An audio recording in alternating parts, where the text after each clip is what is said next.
Before we begin then, let us all take a moment to bring our palms together in veneration of the fully awakened one, the undefeated one, the infinitely merciful one, the compassionate one, he who is unblemished in character and whose wisdom, compassion and loving kindness know no bounds. He is our master, our guide, our teacher. He is the epitome of perfection. It is he whose path, whose footsteps have been tread right from when our forefathers embarked on this journey, and today the journey continues as all of us as disciples continue to lay down our footsteps in that path, on that path, on the path to deliverance, the path to freedom, the path to emancipation, the path to Nibbana. We also renew our pledge of allegiance to the Noble Triple Gem and commit ourselves fully, wholeheartedly to this noble path. So let us all take a moment to do that now. Namo tassa bhagavato arahato samma sambuddhassa. Namo tassa bhagavato arahato samma sambuddhassa. Namo tassa bhagavato arahato samma sambuddhassa. We have wondered why we call the Buddha the Merciful One.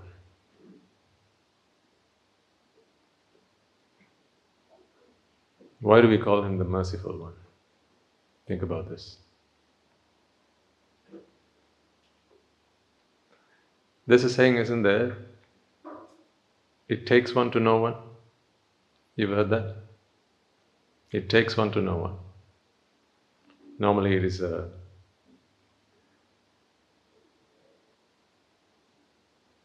it's used to kind of mock people, but even in matters of goodness and greatness, it can be used. So it takes one to know one. If you're beginning to understand why the Buddha is merciful, then you're beginning to become merciful. There is no other way you can actually assess or gauge or fathom the Buddha's mercifulness. Now there are mothers in the room, aren't there? We have mothers in the audience. You remember when you were young, just as a child, you remember how your mother used to treat you, how she would look after you, how she would make every sacrifice on your behalf. She'd say she loves you. She'd say that. But did you really understand what she meant by that until you became a mother yourself? I ask the mothers in the audience. Of course not. It is only once you become a mother, you know what motherhood is all about. The sacrifices that you have to make, and how you have to step outside all of your comfort zones, and how you have to not think twice about doing whatever is needed to do good for your child. So therefore, unless you become a mother, unless you are a mother, you don't really know what it means to be a mother. So it takes one to know one. And the same goes for being a father. The sacrifices a father has to make on behalf of his children. Sometimes, I remember giving speeches. We've all done that. Today I'm here to talk about my mother. And then we normally start by saying, my mother loves me very much. How little we knew about this. Although we come on stage, and speak to an audience and say, my mother loves me, my father loves me. Did we really understand what that meant until we had the opportunity to become a mother or become a father? Because it takes one to know one. On the other hand, hardship is the same. Sometimes we sympathize with people, don't we? And sometimes people can even get offended by that when we sympathize with them. Someone comes and says, I've lost a loved one. And then you get a response normally, oh, I'm really sorry about that. Now in modern times, with all this political correctness, for good or for worse, people say, don't say that. Don't say that you're sorry if you don't know what that means. If you've not been in that situation, then how can you know what it feels? So, particularly, if you respond by saying, I can imagine what that feels like, oh, I know how that feels, and people normally say, don't say that, because people can get offended. I don't know what's right or wrong there, because all we're doing is really sharing in their grief and supporting them. So I don't necessarily subscribe to that idea, but what people say is it's better to empathize than to sympathize. So you don't say that you know what that feels like, but instead you say, if you need anything or anyone to talk to at any point, just let me know and I'm here. I will do what I can. I will do my best to share in your grief. So again, it takes one to know one. That's why they say that. If someone says, I've got a cancer, then the response to that, if you've not had a cancer ever in your life, then it is considered, how can you know what that feels like? So it takes one to know one. So when we think of the Buddha as the Merciful One, see, this is why we call him the One. There's a reason behind that. The compassionate One. There's only one. Why do we call him the One? Aren't there others? Have you not heard of the merciful pair? The infinitely compassionate duo? No? Why do we call him the One? Preceded by various adjectives, various epithets. We call him the One because he's the fountain.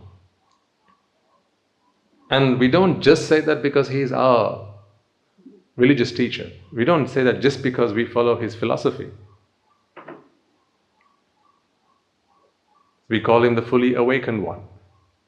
We call him the infinitely compassionate One, the all-knowing One, the omniscient One. See, behind all of these epithets it is followed by the word One. Aren't there others who are compassionate? Wasn't your mother compassionate towards you? What do you think? Wasn't she? But you don't call her the compassionate One, do you? I'm here to talk about my mother, and she's the compassionate One. You don't say that. I can. Can you? We don't normally say, I'm here to talk about my father, and he's the compassionate One. I don't know about you, but I can. So why do we call him the One? We call him the One, ladies and gentlemen, because there is no one who can be compared with that degree of compassion. I mean, what can you compare with infinity? You can compare 2 with 2. You can compare 3 with 2. You can compare 1 with 2. So it's either bigger, or lesser, greater, or equal. But when you have infinity, what can you compare with infinity other than infinity itself? Because infinity minus 1 is the same as infinity plus 1. It's the same as infinity plus or minus 0. Infinity is infinity. So when you have something that is infinite in something, they become the One. It is the source of all of it. And as I said, we don't just say it because he is our religious teacher. We don't just say this because he's a great philosopher.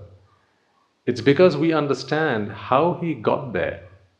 It wasn't by magic, was it? See, when he was fulfilling the perfections, the parami, the dasparami, upaparami and the paramatta parami, he was still a bodhisattva. Whilst he was still a bodhisattva, we wouldn't have called him the One. We wouldn't have called him the Compassionate One, or the Merciful One, the Undefeated One. We wouldn't have called him that, because he was still defeated, wasn't he? He was defeated by Mara. He hadn't become infinitely victorious.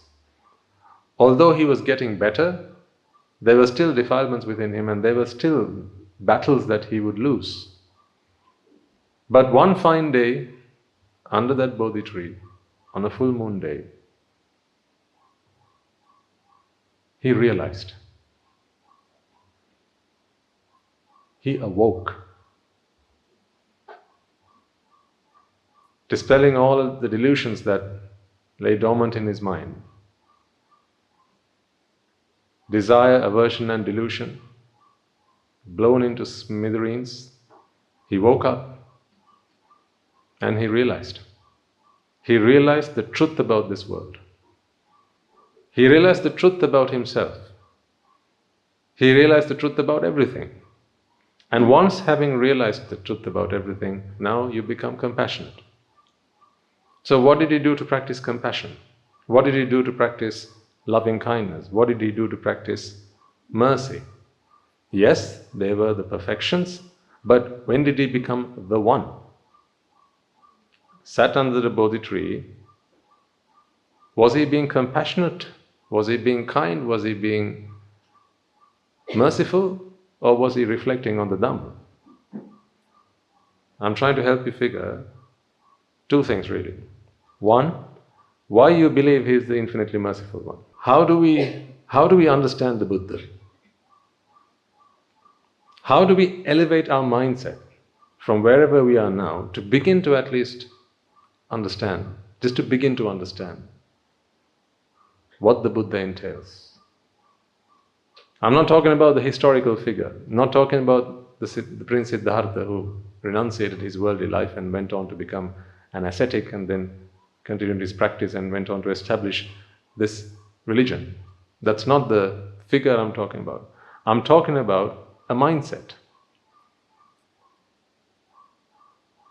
How did he elevate his mundane mindset to one that was incomparable, unparalleled? And that was through contemplation and realization of the Dhamma. So see, how does understanding the Dhamma help you become compassionate? We need to figure out the connection between these two things, right? Do you understand the connection between, for instance, eating and sating your hunger? You understand there's a connection between the two. You understand the connection between drinking, say, water and quenching your thirst. You understand the connection between that. If we begin to feel a bit too hot in here, what are we going to do? What would we normally do? Switch on the fans maybe? Open the windows? Yeah? Or maybe turn down the AC? Because we see the connection between room temperature and how we feel. So we see the connection. We see the connection between learning, education and getting ourselves a good job, starting off on a good career, getting ourselves to a decent profession. Yeah, we see the connection between that. We see the connection between saving some money and then getting some interest. Do you see the connection between contemplating the Dhamma and becoming the One? How did Neo become the One? Ignore that. For some of you, it will be, what? Who's Neo? So just ignore that. What is the connection between contemplating the Dhamma and becoming compassionate? For all you know, the Buddha was under the Bodhi tree. He was reflecting on the Dhamma. For so many days, for so many weeks, he was contemplating on the Dhamma. In fact, even as an ascetic, he isolated himself, didn't he? See, initially he went and spent time with the 5 ascetics. Kondanya Vappa Badhya Mahanama and Asaji. These were the 5 ascetics he spent a lot of his time with after he left his worldly life. But after a while, they couldn't get along with each other. So he was very strenuous in his practice, but eventually he decided, this is not working for me. So when he began to give up on that practice, the ascetics came up to him and said, no, you know what, we don't think you're serious about this. So I can imagine there would have been a few discussions between the two parties. I don't think that was a decision made on one day. They would have discussed, they would have debated, they would have argued even. In fact, they would have even tried to encourage the Bodhisattva to change his opinion on that. When he was becoming lax from their perspective on his practice, the ascetics would have said, young prince, what are you doing? You're not as strenuous as you used to be. You're not as diligent as you used to be. What's going on? Don't give up now. You're so close. We're here to support you. Let's continue doing this. What is it that I can do to help you? Strive on, they would have asked. But the prince's responses were not forthcoming. He would have continued to say, I don't know, this is just not working for me. Some reason I'm not feeling less desirous. I'm not feeling like I'm getting any closer to freedom. I don't feel like I've overcome death. I don't feel like I've overcome old age or fear or grief. So I don't know, but I'm losing my confidence in this practice. So the 5 ascetics would have intervened. They would have called an intervention. They would probably have gathered somewhere, just chit-chatting among themselves by the water cooler. No, they didn't have water coolers back then. I said, I think we need to talk to this guy. What's going on? He's giving up on his practice. This is not good. And we thought he was going to be the one. They would have said. He was so promising to begin with, but now looks like he's beginning to give up. Were we wrong to think that he was going to be the one? So they would have second guessed. And so plenty of times they would have walked up to him and said, you know what, can we have a chat? This is not working out, something's not right. So there would have been a few arguments, albeit friendly, I'm sure, but there would have been a few arguments. And so there came a point where the Bodhisattva decided, this is not working out, so I'm going to leave you guys. You carry on doing what you're doing. I'm going to go and find my own path. This is not working out.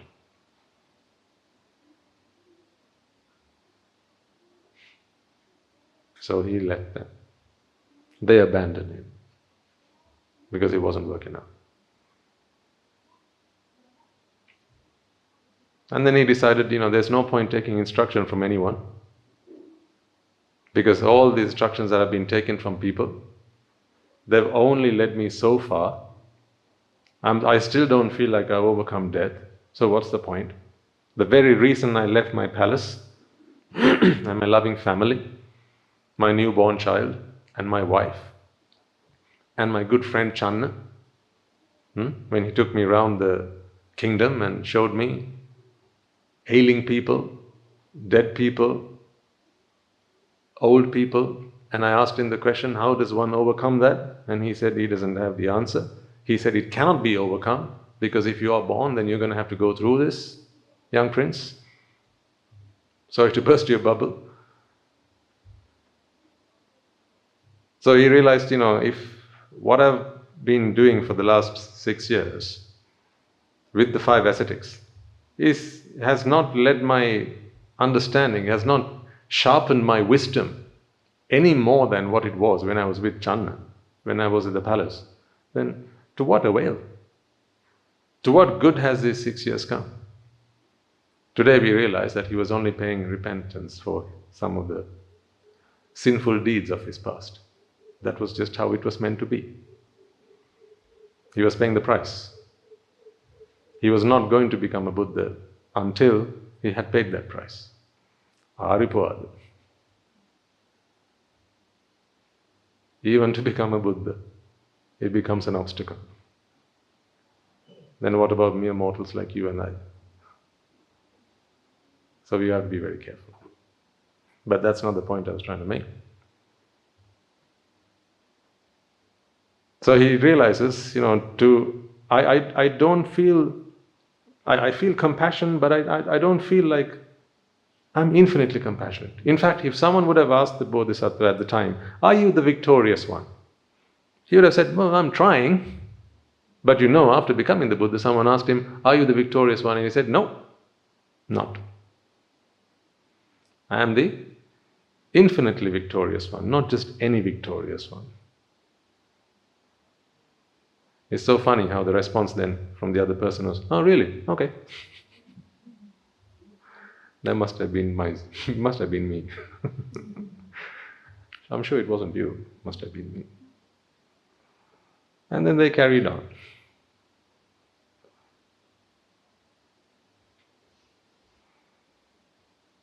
So how does understanding the Dhamma help you become merciful?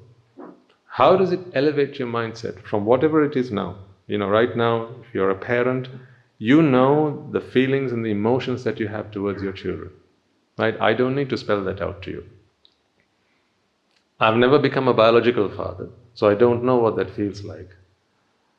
But there are the fathers here, there are mothers here. So you know what being a biological mother, a biological father feels like. Right? And you know the devotion that you have towards your children. But you have that towards your children. You have that towards your own children. It wouldn't be right or even fair to expect you to have the same commitment, the same love, the same compassion, the same kindness towards all children. It's unreasonable. Because if you are really a mother in a worldly sense, it is not possible to have the same love towards all. Because then, and there's a reason for that, ladies and gentlemen, nature is like that. A child, when a child is very young, just an infant, a child needs every protection that it can get from the world outside. Because there are far too many forces acting against it. Remember, natural tendency is to disperse. You have to keep things together. See, soon after we built this place, we have to maintain it. If we don't, if you maintain it, maybe this place will be upstanding for 50 years, 60, 70, maybe 100 years. But what happens if you don't? The place is going to start to fall apart. The walls are going to start to crumble. The roof is going to start to fall into pieces, and before you know it, this will be flat ground again. So you have to maintain.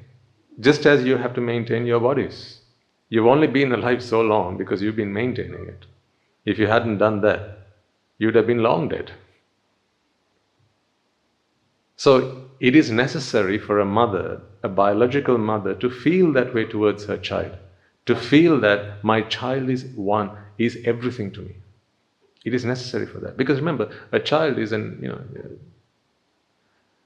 defenseless thing. I'm talking about a young infant.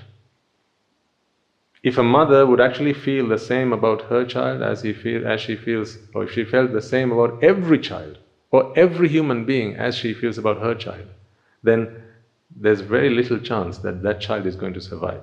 Do you remember the story of that Arahant, where the Arahant's ex-wife, she bore a child, and then she brought the child, and she was looking for the child's father. By that point, he had left his worldly life, and he'd gone on to become a monk, and then become an Arahant, right? So the mother's looking for this child's father. She feels that she had been betrayed, she feels like she'd been abandoned, she feels like she's now having to look after the child all by herself, and that doesn't seem fair, so she's looking for the child's father. So she goes looking around, and she finds the father. Doing what? In meditation. Is that what fathers do? What are you philosophers doing anyway? Is this what a father does? Go home. So she brings the child and she lays it down in front of, just by the side of the Arahant. The Arahant is in meditation. This is the biological father of the child. So of course the Arahant hears the child wailing, whining next to him.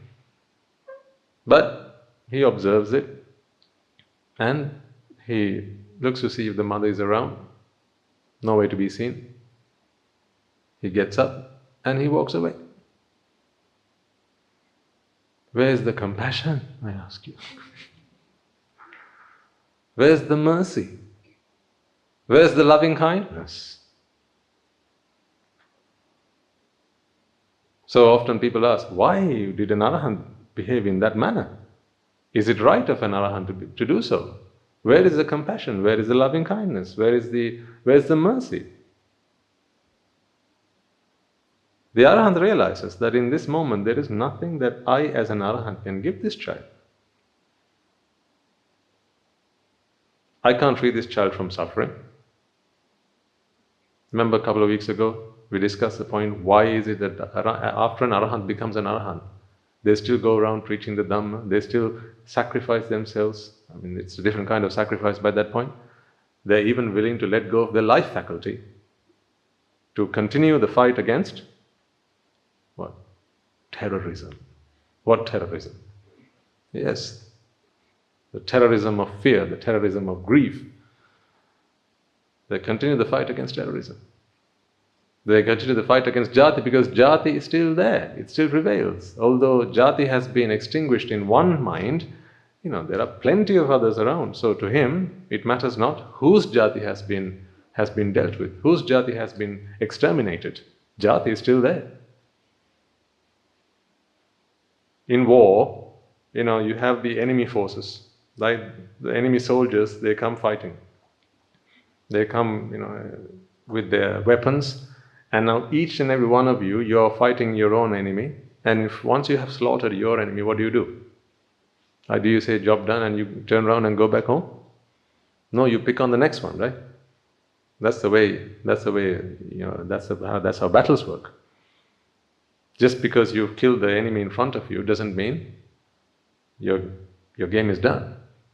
The war is done. You have to just keep on fighting until the last enemy has been slain. Yeah, it's all one war, exactly. So that is how an Arahant sees the world. It's all one fight against one enemy. So anyhow, this Arahant, he gets up and he leaves because he realizes there's nothing I can do. And he must have, I'm sure he must have figured, this child was not here when I got here. So someone's at it. I mean, he's not an idiot. The Arahant realizes something's going on here. I'm sure I have a very good idea how this child landed here, and therefore I needn't worry about the well-being of this child, because the same way it got here, it's going to get out of here. He's not an idiot. He understands things. So at this point, the Arahant wakes up and leaves. But, where's the compassion, you might ask? So this is a very different thing. But the mother, on the other hand, who had not become an Arahant, who was still very much a worldly being, she had such devotion towards her child. This is why even she was going around looking for a father for her child. So it is only natural that a mother, if you've ever been a mother, you feel that special connection towards your child. It is nature's way of providing protection for that child. You know how many times you might have even committed sinful deeds on behalf of your child or on behalf of your children. Mothers, you can look down now. You know what I'm talking about. Fathers, the same.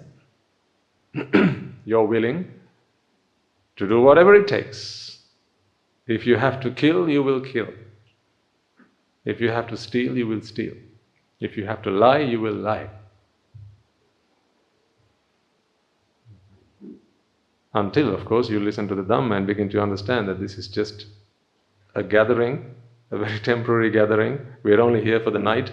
When the night is dawn, and when the night is done, we all leave, and it's like none of us ever knew anyone, ever knew each other.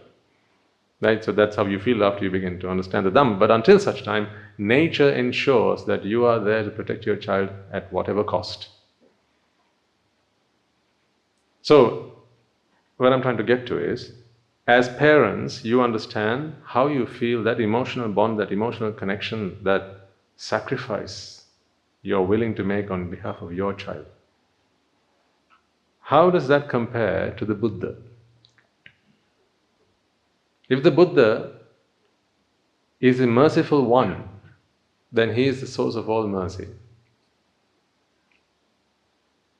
You have love and compassion towards your child, but that is not based in the Dhamma. It is a very selfish kind of love. Because it is selfish, isn't it? What ish? It is selfish. So you need the self for that to work. Not selfish.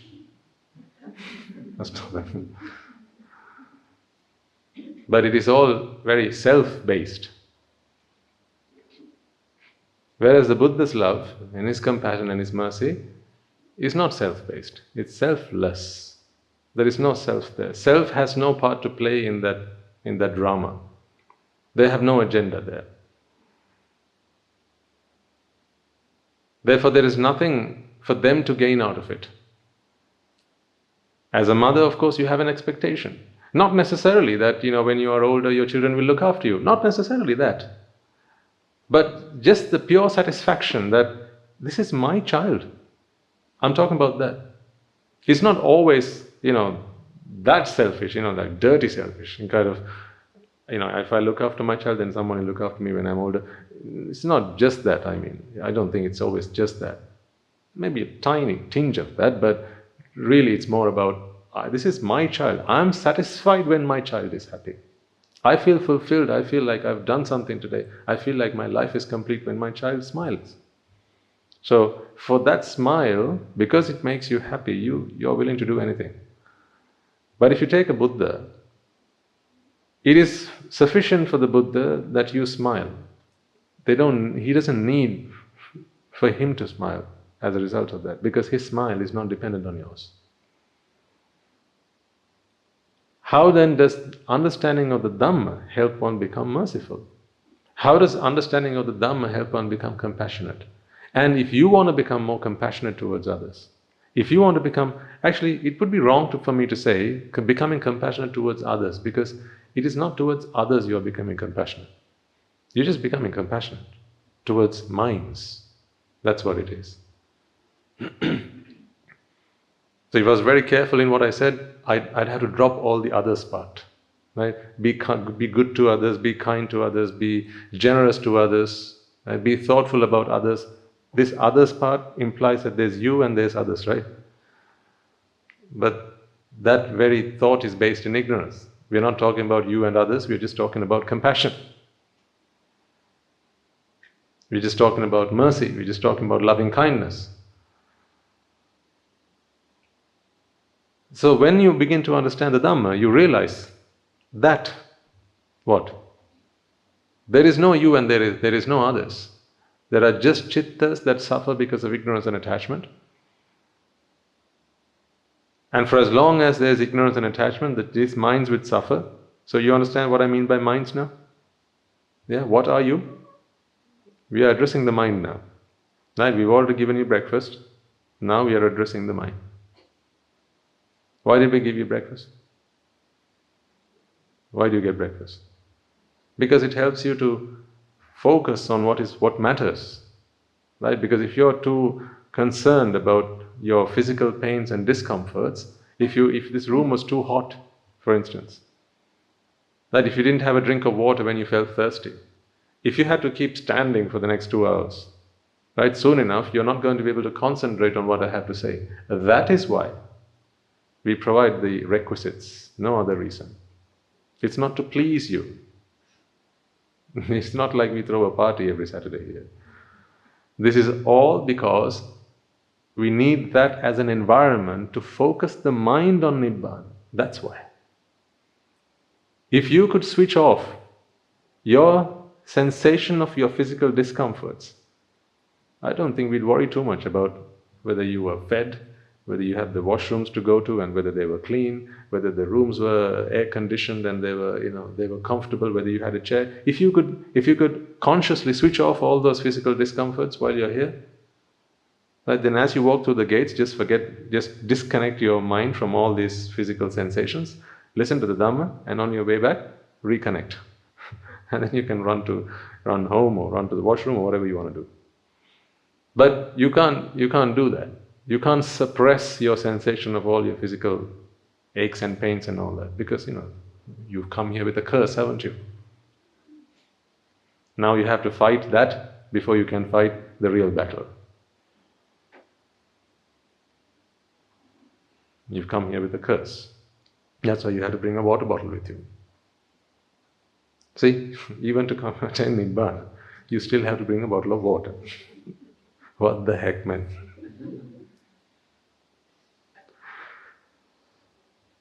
Look at what you've done to yourselves. Huh? You've come here to attain Nibbana. Huh? And you bring a bottle of water. See what we've done to ourselves. But these are the comforts that you need just so that your mind can focus on the real thing. That's why if you have a sermon in the morning, then you have to get yourself some rest beforehand. If you've been burning the midnight oil, doing whatever, or you've been up all night, then once you get here, you can't stay fresh, you can't stay alert, you can't stay focused on the sermon. So therefore, if you are preparing yourself for a talk, either to give one or to listen to one, then it is incumbent upon you to rest this body. You have to do it out of compassion. Compassion for whom? Wrong question. Yes, wrong question. It's not compassion for whom, it's just compassion. Now that you've all started to practice the Dhamma, right? You're all Shravakas, Shravikas, Anagarikas, Anagarikas and so on. Have you stopped going to the gym then? Have you stopped giving yourself exercise? Have you become couch potatoes now? Because what relevance is that to Nibbana? The body is not what attains Nibbana, so I can just be at home, have my meals and just prepare myself for the next sermon, and from sermon to sermon you just carry on. Do you still brush your teeth? Why? Out of compassion. Whose teeth? Whose teeth do you brush? Let's just get that straight first of all. Why do you brush your teeth? Do it out of compassion. The more the Dhamma becomes clear to you, the more you will be able to do all these things and actually focus on Nibbana and practice compassion in your hearts. See, why is it only the things that you do for others are things that you can do out of compassion? Really think about this. Take a moment to contemplate on exactly what I'm saying. I need you to ensure that you carry the message that I'm intending to give. Okay? Not what you understand, but I want you to take away the message that I'm really trying to give you here. Otherwise you can very easily misinterpret what I'm trying to say. See, say you're stood in a queue. Okay? And it's a queue, you're going to be served food. You're stood in a queue and people are serving, and you realize that there are 3 people in front of you. There's only food for 3 people, so not enough for one person. Who's that one person? That one person is you. Okay? Now, you realize that there's only enough food for 3 people. You're the 4th person. All 4 of you have come to attain Nibbana. Okay? You understand the background? Right, so here's my question. You're the only person who is able to work out. The other 3 are maybe, they just focus on something else, or maybe the 3 of them are blind. You're the only one who can see. So you realize that there's only food for 3 people. Meaning you're going to be hungry. And you have a whole day's worth of sermons, meditation, whatever coming up. I ask you this question. Are you willing to volunteer and speak to the other 3 people, or the people serving, or the organizers, whatever, and say, excuse me, there's only enough food for 3 people, but if we split this up among 4 people, then I also can be fed. But if not, only the people in front of me are going to be fed, and then I'm going to be hungry. Yeah? If you don't do that, then you're only going to serve the 3 people in front of me, but I'm going to have to starve. Are you willing to volunteer yourself and propose that they split the food up 4 ways so that all 4 of you can be fed? Are you? Or is that not very nibbanic? You should, yes. What's wrong with that? What's wrong with doing that? Yes, absolutely. It's just nibbana. Because if you're concerned about what is needed, if your concern is about what is necessary, then you realize that it is necessary. But if you begin to think in this way, well, I'm here for nibbana, so I always have to care about other people. I have to care about others. So the moment you start thinking about others, now there are others and there's me. See, you've separated again.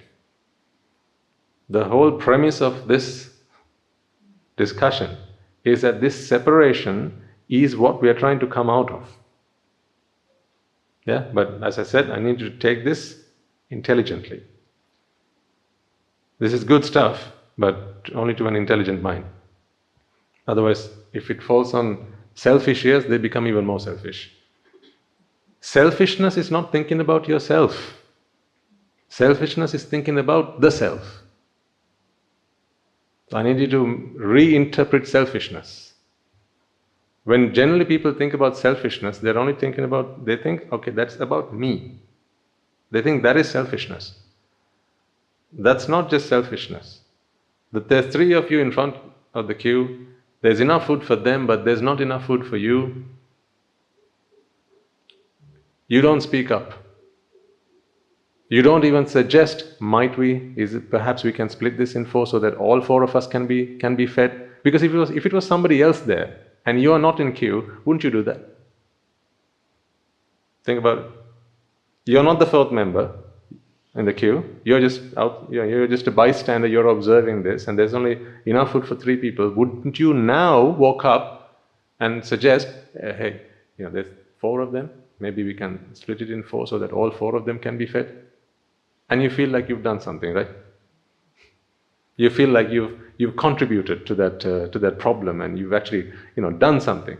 But if you're the 4th person standing in the queue, now you feel that you've done something good if you keep quiet, so that the others are fed, and by the time you get to the queue, you're like, oh, it's okay.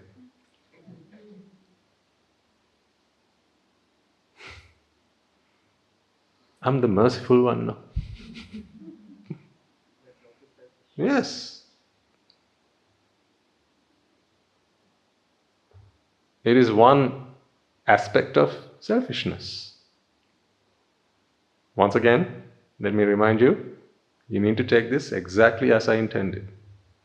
Because if this falls on evil minds, right, this is for Suduminissu. Okay? This is for good, kind-hearted people. This is for people who have an abundance of compassion towards all, where others become more important than you. But my point here is, when we talk about selfishness, we're not talking about you. We're talking about the self, the sense of self. That sense of self can be here, there, over there, at the back of the room, on this side of the room. It can be anywhere.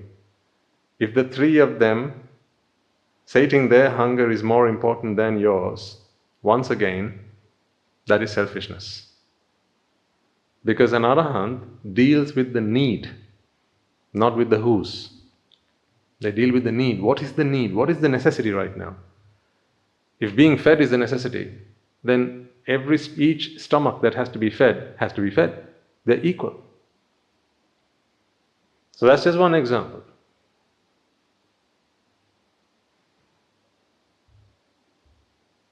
There are plenty of examples like that I can give you. And I want you to think about some of them, and I want you to make the right choice when you're in those circumstances, when you're in those situations. So being selfless doesn't mean not thinking about me and thinking about others. Is that message clear with everyone? Yeah? Being selfless does not mean that you're thinking about everybody else and ignoring you, because you can't do that. Even when you feel like you're thinking about everybody else and you're not thinking about you, who are you thinking about? You're thinking about yourself. It's counterintuitive when you do that. Right? All I'm going to think about is others' happiness, others' well-being. Are others fed? Are they dressed? Have they got everything they need? Is everyone else comfortable? I don't care about me. All the while, who are you caring about? Yes, you're caring about yourself. And that makes you feel good. What makes you feel good? The fact that you're caring less about you and you're caring more about others. That makes you feel good, and in a funny way, you're actually doing something that pleases you. Once again, you're feeding the self. It's a perfect trap. That's why you need the Lord Buddha. That's why you need the perfect one to help you untangle these little knots. A lot of people fall into this trap. This is why there is the worldly interpretation of metta, karuna, mudita, upeksha, and the supramundane or the lokottara definitions of metta, karuna, mudita, upeksha. There, we're not talking about me making sacrifices on behalf of others. Then, what does that make you? A martyr. I'm willing to make sacrifices on behalf of others. This is what the suicide bombers do. What? Are they disciples of the Buddha? Isn't that what they do? I'm willing to suicide on behalf of others. So where do they go? Don't answer that. If that is Nibbana, then Nibbana is very easy to attain. True understanding of the Dhamma, real understanding of the Dhamma, in that state of mind, ladies and gentlemen, you address the need. Like air. It addresses a need. How does the wind blow? From an area of high pressure to an area of low pressure. That's it. See? It's almost mechanical. It's very logical. That's why it's called physical science. It is not subjective. Very objective. It always blows in the direction where there is a need for it. That's the way it works. But when we start to practice on this path and we begin to become like Suduminissu and we think, we have to be good and sacrifice ourselves for others, all this while you're in ayoniso manasikara. It's good, you earn merits. Yes, this not so. You earn merits. But remember, all this while you're letting go physically of things you're holding on to mentally. That is why that practice in itself cannot get you onto Nibbana. It can clear out the path because, what you give is what you get. Yeah? So, as you start giving something, so if you ensure that others are always, everyone else in the room, they have the comforts that they need, they have the resources that they need, they get a chair, they get some food, they get the water, they get the tea, they get the roti, whatever. Right? If you're always thinking about that, then because that is what you give, that is what you get. But remember, to get, you have to be. Yeah? Because we are not, profound understanding of the Dhamma is to help you not be a good person. Although that is where we all start. Because to be a good person, you have to be in the first place, right? The Dhamma is to help you not be, what? A good person? Or a bad person? No, simply not be. See, otherwise, don't you have the question as to why the Buddha first, he always advised, work on yourself first, and then help others. So where's the goodness in that? Where's the goodness in that? I mean, if he was really good, and if he was selfless, then what should he have advised? He should have advised, stop thinking about yourself. Just go and serve others. Just go keep serving others. In his philosophy, there is no you and there is no others. This separation is all based in ignorance. So I speak about this with you because I feel you're ready for this. If you were only maybe, maybe you're thieves and whatnot, right? Liars and backstabbers and murderers and philanderers, I wouldn't be saying these things to you. If I went to a prison, for instance, and or maybe some other place, I'm probably not going to say this to them initially. First of all, I'll have to say, stop thinking about yourself, start thinking about others. Because in giving, you get. Initially, when the self is so humongous, your focus becomes you. Because the bigger your sense of Játi is, the bigger your sense of self is, you are so consumed by yourself that there's not a spare moment to think about others. Because it hurts a lot. That's the reason behind that. It always hurts. Being you is the biggest punishment that God has given you. Don't you feel that? That's the biggest punishment that has been given to you. What is that? Just being you. That is the biggest punishment. Because when you are you, and when you are nothing but you, every little thing hurts. Every tiny thing hurts. Because the bigger you are, the bigger you sense yourself, the more intensely you sense yourself, you have preferences about everything. That is how big you are.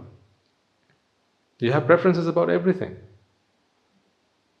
Whether it's left or right, up or down, black or white, all these things. I'll give you some examples so you can make sense of this. See, now think about someone who is in the Arupa worlds. Okay? In the Arupa worlds, do you care about what color your skin is? Do you? No. Because you don't even care about color. Because color is not something you perceive in the Arupa worlds. So therefore, the way you think about yourself is very limited.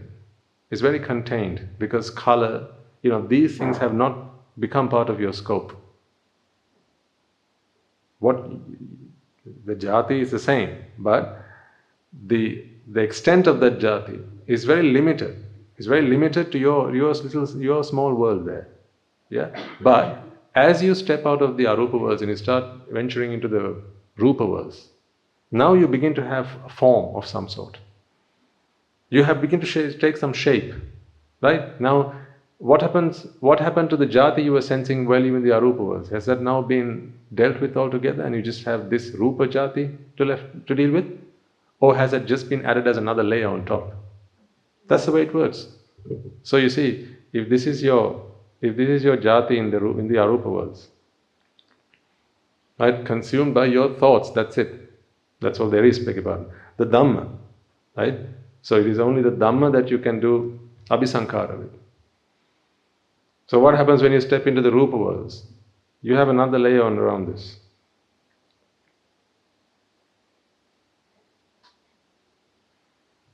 That's what happens when you step into the Rupa worlds. So you begin to grow. Right? Now, the sights you see, they have significance. So color has significance, sound has significance. These were not things that were part of your world initially, when you were in the Arupa worlds. But we don't stop there. What happens next? You step into the karma worlds, the sensual worlds. Right? Then a whole other world starts to build around you. See, these are concentric circles. You can't have just this outside circle and not the inner circles. They're all there. So as you start to step out into the Rupa worlds and the karma worlds, all of the other stuff inside, that's all still there. So now your scope, your view of the world is so large, and now you have sights and sounds and smells and taste and touch. All that becomes part of your world. So therefore, answer this question for me. When you are here, okay, here, where was this? This is the arupa worlds.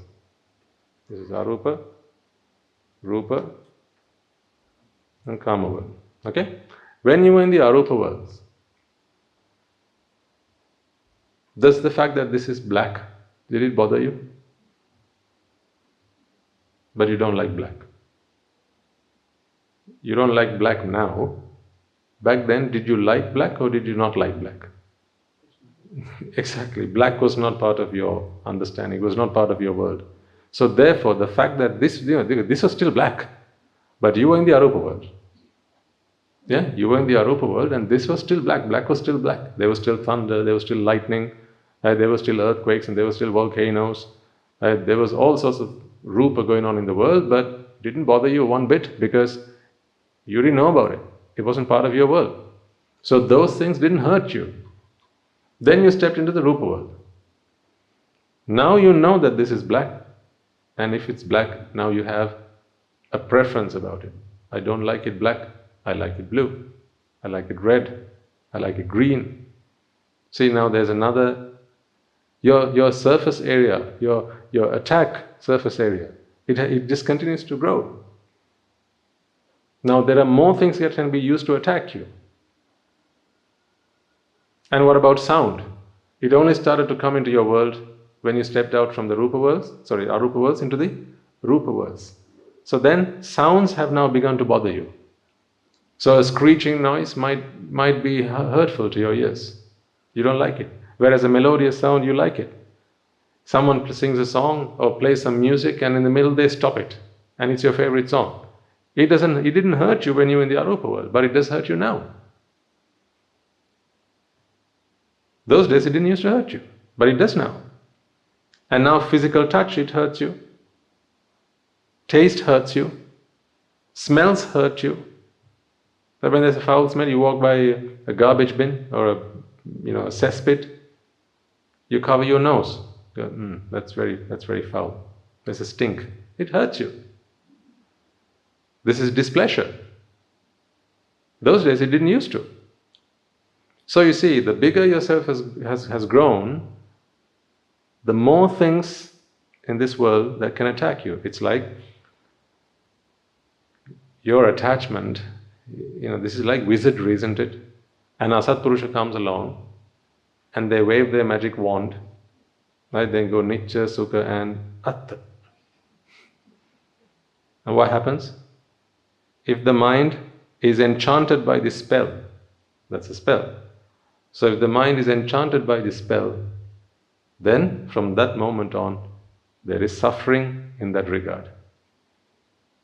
That's what they do. All the time there are Satpurushas, ignoble people, ignoble friends, they come along, Nitya Sukha and Atta. Wizardry. They cast a spell. And you've all been enchanted. So now you're trying to come out of that enchantment. You're trying to come out of that spell, break that spell and come out of it.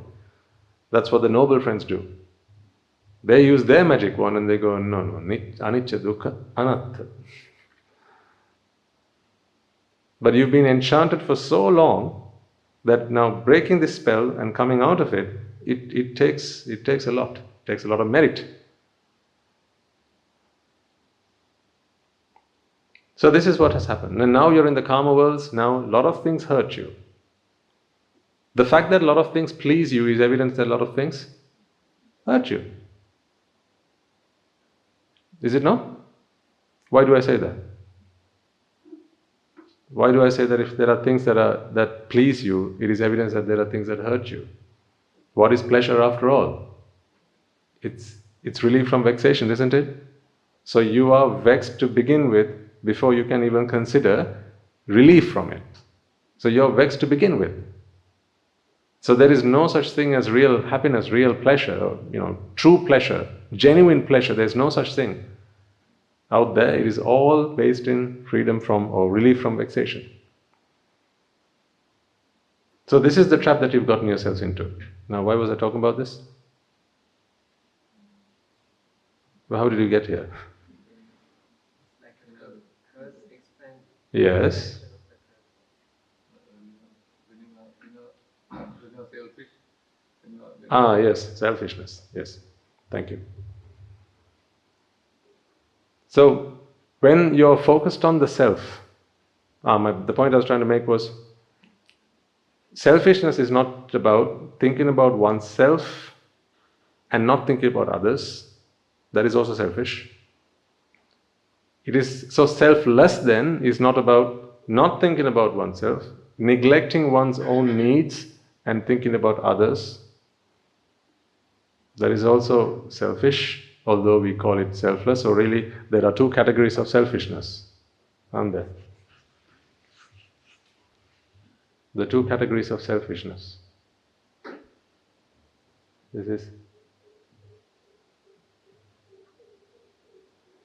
That's not how you normally write it, but I want to highlight the self part here.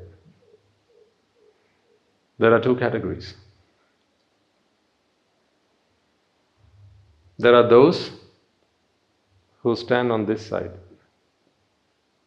and then there are those who stand on this side. This is me. Others. Which camp are you in? Are you consumed by thoughts about yourself? You are the only one you think about. My needs, my wants, my comforts, my luxuries, me, and me. That's it. Like my house, my car, my wife, my children, my job, all about me. Then you think this is being selfless. It's not. But this is a kalu manusya, this is a sudhu manusya. Right? What a sudhu manusya does is, they stop thinking about me and they start thinking about others. This is the natural journey. Yes. This is why I'm only talking about this to you now. You go from here to here, and then from here you step out. That's the natural journey. So from here you come here, and then you start thinking about others. Little focus on yourself, although the self is still there. You're still concerned about your well-being, but you try. You do it deliberately. You deliberately try to stop thinking about yourself and you start thinking about others. So in moments where your needs and wants surface, you try to suppress them. I think you've all experienced this. This is not news to any of you. Like say you're at home, you have your sibling, brother or your sister with you. You've got something new, something nice, a new toy. I'm talking to an audience of adults and I'm talking about toys. There are a few children in the audience. Whatever, maybe at the workplace. Yeah, maybe at home doing something, right? You have something, it's only enough for one person, but you're willing to take a back seat and let someone else enjoy it. Let someone else enjoy the ride. You're willing for your sister, your brother to have the biggest part, the best part. So there you're thinking about others and you're sacrificing yourself. All the while you're still thinking about self. Do you see how this is also part of, if this is bad, this is good. Isn't it? Aren't good and bad both part of this world? So for this world to exist, you need people who think about themselves and you need people who think about others. So these people also think about themselves, and these people think about themselves. Right? So the world can exist. You can remember this person is also here at some time, on some occasions. Maybe to begin with you are 100 or maybe 99% here and 1% here. To begin with. Like 99% of the time you're here. 1% you step outside. Maybe on New Year's Day. And you crouch back into your own space the rest of the week. Maybe for Christmas you step outside. And then you go back in. Maybe on your mother's birthday, you step outside and buy something nice for her, and then you go back in. The point I'm trying to make is, ladies and gentlemen, ignorance and attachment is what's working here. When there's ignorance and attachment, there is self, or the sense of self. The sense of self is a sense of separation. That is what I want you to understand. Is there no separation when you're here? Isn't there? There is. Is there no sense of separation while you're here? There is. What's the difference? It's just sense of separation. That's it. There are two things mainly you sense when you sense separation. There is me and others. But they're both symptomatic of the disease of separation. That's it. So, as far as separation is concerned, it matters not which side of the fence you are. You're just as bad. I mean, this is good, but it's still bad. It's, if you think, well, of course, maybe you can say this is bad, this is good, and this is great. But in comparison to great, good is also bad. In comparison to good, well, of course, bad is totally bad. It's very bad. So, in our fight against the sense of self, in our fight against Játi, I'm not expecting this to happen for you overnight. But what I'm asking you to do is become aware of this. See if you can become someone who addresses necessity. When you have the sense of self, this is the first ring that gets drawn, and these two, they have to exist together. So you're never going to have just a single circle. It always comes as a pair. So if you were, say you all become Arahants, and it's time for you to come back again. If we had to go back in time and find the first day you became an Arahant, the moment you become an Arahant, it's always like this. Always like this. So this circle on the inside, it grows in size. It can become larger, it can go back, become small, right? So you can have circles like this. There are some who are like that. There are some who are like this. This is the outer circle, this is the inner circle. So all they can think about is themselves. They are one and the same. There's hardly any room at all for anybody else to come in.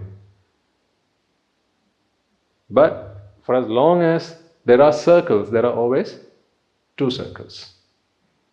There are always two circles. Always. Because if there's left, what is there also? Right. Can there just be the left side?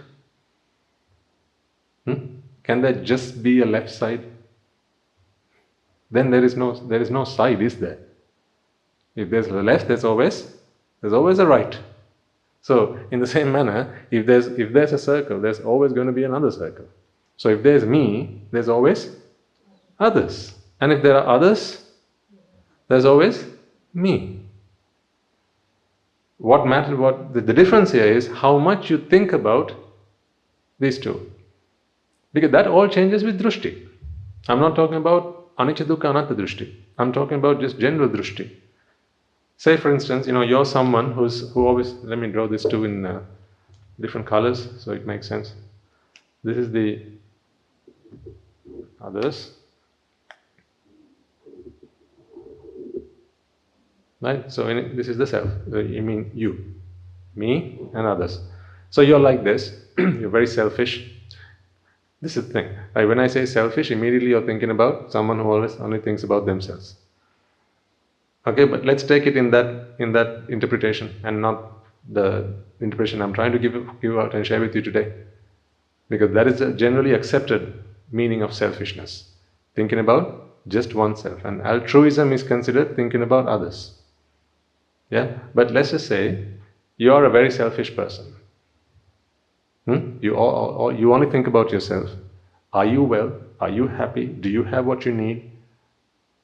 Okay, maybe you're a miser. You're not willing to share anything you have with anybody else, right? If you are happy, then it matters not whether next door neighbors are, living a life of hell. It matters not, right? All you think about is yourself. Maybe then life becomes very difficult like that. Nobody likes you. You have no friends. People like that, they hardly have any friends because they can't think about somebody else. Because who do you want to be friends with? Someone who thinks about themselves or someone who thinks about you? Who do you want to be friends with? Someone who thinks about you, right? You want someone who thinks about others, so therefore they think about you. So those people, they have very little friends. So say this person, life becomes miserable for them because they don't have any friends. No one likes to talk with them. No one likes to be with them. So they go and take some counseling. Maybe they come and meet Madhavanagari for a counseling session. And then they sit down and talk with this person. And then they realize the reason I have no friends is because all I think about is me. Right? I don't send someone a birthday card. I don't wish someone good morning. I don't even see Theruvan Sunday. Right? When I go somewhere, all I'm concerned about is, do I have somewhere to sit? Where is my meal? Where is my plate? Where is my cup of tea? Right? That's all I'm thinking about. I don't care whether the next person who gets into the bus is a pregnant mother. I don't care. As long as I have a seat, that's fine. I'm happy. I don't care about the fact that there are people who are elderly. I don't care about the people who are disabled or differently abled, whatever. I don't care about any of that. As long as I'm happy, I'm well, I'm good, that's fine. Tickety-boo. Right? Then they listen to a counseling session and they realize this is why I don't have any friends. Nobody likes me. Nobody likes to talk with me. Nobody likes to be with me. Right? Nobody smiles with me. Life is becoming miserable, but I just don't know why. So then, when I begin to listen to this talk, I begin to realize this is why. If I want to be loved, I have to love others. If I want to feel cared for, I have to care for others. If I want people to think about me, I have to think about others. So you see, now this is a change in drashti. It doesn't step you outside of the two-dimensional world. You're still in the two-dimensional world. You're still very much in the two-dimensional world. Only you're now jumping from one boat to another boat. Just a different kind of drashti. So in that drashti, you now begin to stop thinking about yourself a little bit and you start thinking about others, because then it makes you feel better anyway. Because you have a problem now. Although you have the material things, you have your material possessions for you, there is something that you are so wanting and yearning for that you're not getting, and that is love and affection and friends. You're not getting that. Who wants it? I want it, but I'm not getting it. So therefore I went and took this counseling session, and now I realize that to get that, I have to give that. Why? Who wants it? Because I want it. See, I'm still in this circle. But I realize now I have to stop thinking about me and I have to start thinking about others. So now what you do, you start being a little bit more friendly, a little bit more outgoing maybe. Right? So when you go to a restaurant, you don't always expect the other person to pay the bill. You say, may I today? And everyone's like, oh, he offered to pay the bill. Very surprised. Because it is unheard of, never been done before. So this person now, he started to do that. He wishes people happy birthday on their birthdays, good morning, and gives a pat on the back, gives a smile, congratulates people and appreciates others for the things they do. And now he continues to practice this. Right? With practice, here's what begins to happen.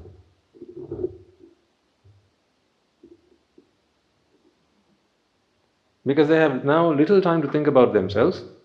So this circle, which was like this, now becomes like this. It becomes a smaller circle. So now there's more room to think about others. You can think of this like mind time. Mind time? How much time do you have to mind? Mind about me and mind about others. So this is mind space. How much space do you have to mind about me versus to mind about others? So they continue to practice it. And now once they begin to practice this behavior about being nice and kind and gentle to others, then they begin to feel good now. Because it is reciprocated. Right? Goodness begets goodness, happiness begets happiness, now a smile gets a smile in return. Now they feel happy about that. So they continue to do more of that. Right? And in and amongst this, there are also others who are born like that. All they do is think about others. These are people who have practiced this for a long period of time. Like people like the Bodhisattvas, for instance. They, throughout their journey in samsara, especially in the last few, maybe millions or hundreds of thousands of births, they have been thinking about others. So therefore, the time and the space that they have to think about themselves is becoming small. It's diminishing. But it's still there. Even if it's just a tiny speck, it's still there. So this can keep growing in size, it can keep expanding, it can keep condensing, and maybe one day it becomes this big. So of the 24 hours they have in a day, maybe for half an hour they think about themselves and do things that are important to them, but the remaining time they are seen to be doing things for others. But of course all that makes them happy still. It still makes them happy. Expectations towards oneself. So towards my upkeep, right? Towards my comforts. Say if I won the lottery, okay? Maybe when I was here, I was thinking all about myself. I would have gone and splashed that money on buying myself something nice. Maybe go do some shopping, buy myself a new car, go on a tour, right? Something like that. But now I begin to understand that it's not me. I'm not the center of the universe. I have to start thinking about others as well. So now maybe if I won the lottery, I'll go and build some houses for homeless people.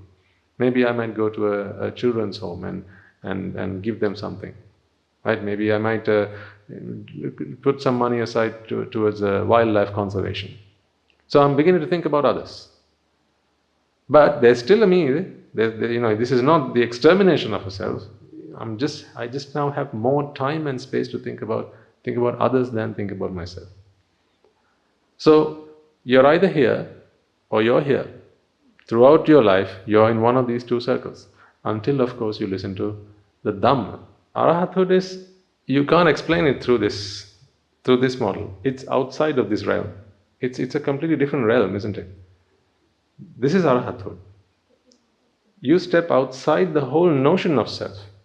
See, once you step outside here, you don't see these differences. This completely disappears. Completely. Right? In fact, this disappears as well.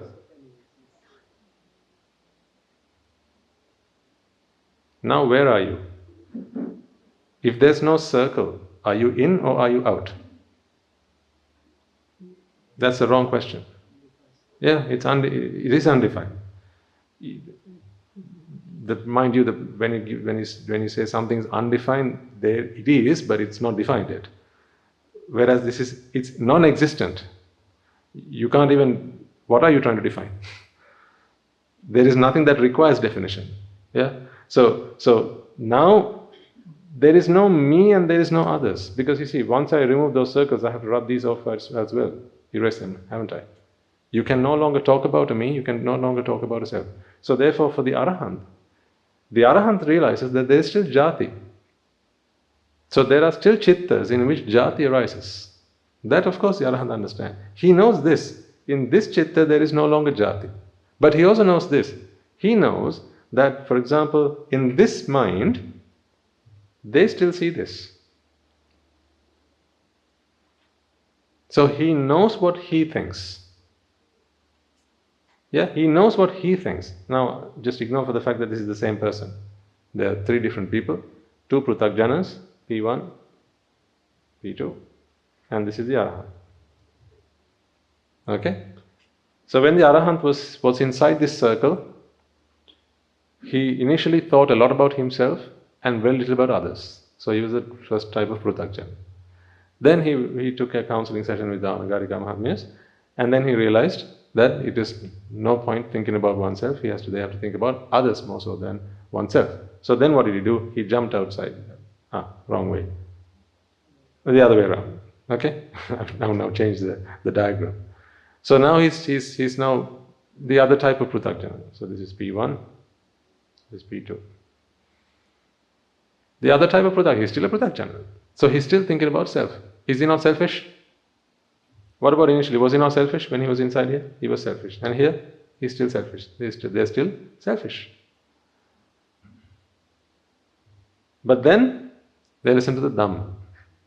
So one counseling session led to another counseling session, that led to another counseling session, and then slowly you begin to start to preach to him the Dhamma, and then you start to talk about Játi, and you start talking about this sense of separation, and then you burst that bubble. Then he realizes, what? You mean we are just Rupa, Vedana, Sanya, Sankhara and Vijnana? There are no owners to this? Are you telling me that this body doesn't belong to me?